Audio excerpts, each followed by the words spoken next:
Here at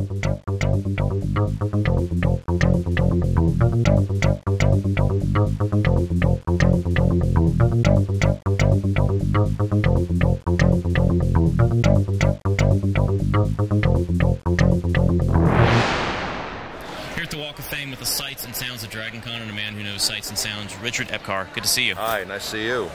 How are you? So, most people are going to recognize the voice. Pretty much almost anything in anime, according to the repertoire down here, yeah, including Ghost in the Shell. Yeah, that's one of my more popular ones, Baton, Ghost in the Shell, and G-Gun and Luthbahn III, and I do a lot of games. I'm Ansem in Kingdom Hearts, and the Joker and Raiden in Mortal Kombat vs. DC Universe, and the new Raiden, and I'm in a lot of, I play Skywarp in the new Transformers game, and on and on and on ad nauseum. I've done over 300 characters in animation, games, and anime, and so I'm very well known for that sort of thing. And good. So started out in Robotech. There's a lot of Robotech fans, and we just did a movie not too long ago where I played Captain Vince Grant. And to give you a little idea how much of the stuff I do, when I went in for the auditions for the movie, we had to re-audition for the movie. Right. They said to me, "That was even better than when you did it before." And I said, "I did it before?" They said, "Yeah, you did it before in Sentinels. You played Vince Grant." I said, "I did." Really? So you have to IMDb yourself? Yeah, sometimes you do. You don't know. Well, you know, I finally started to learn some of this stuff because, you know, when you do these conventions, the fans, you know, they know these shows better than I do, and they know every little detail about every character and every plot twist, and so you kind of have to bone up on this. Otherwise, you know, you look kind of silly.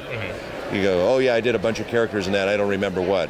So since you're doing some of the stuff is video game, which is they're creating it as you're doing the work. A lot of it is dub of Japanese. Do you actually get to look at the source material first, or they prefer that you not actually take a look at the original before you do the VOs?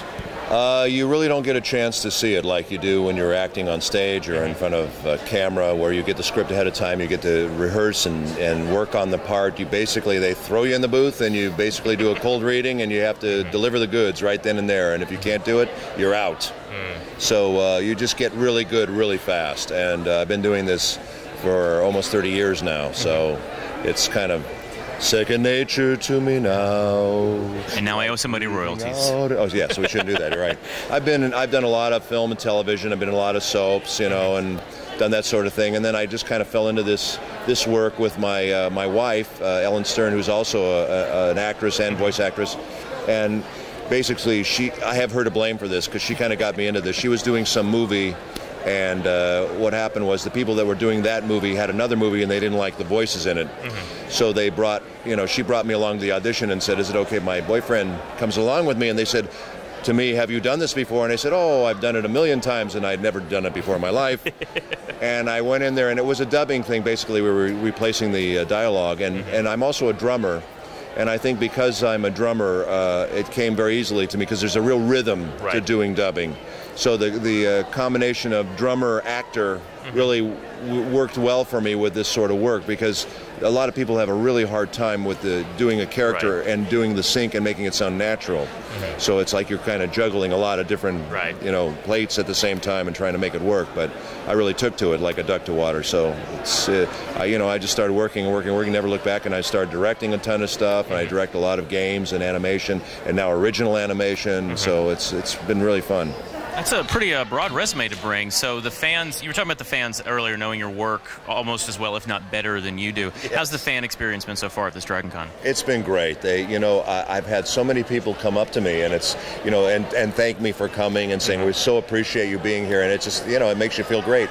I had, you know, people say to me, you know, do you like coming? Do you like meeting the fans and all that? And, you know, the thing, I had one lady say to me, she said, you seem to enjoy the fans more than a lot of the movie star or TV people. And I said, well, I think the reason is because we're stuck in these dark booths all day long. And when you come to a convention like this and people go bazibas over your work, it makes you feel really good because they appreciate what you do. So you get out and people are appreciating these characters and really, you know, tuned into what you're doing and happy to meet you, and it makes you feel really good. So I'm as excited to be here as they are to be here and meet me and talk about the work. So it's great for me as well. Well, good. It's been a good experience to have you, Richard. Thank you very much for joining us. We hope you make it back to another DragonCon. My pleasure. Invite me. I'll be happy to come back.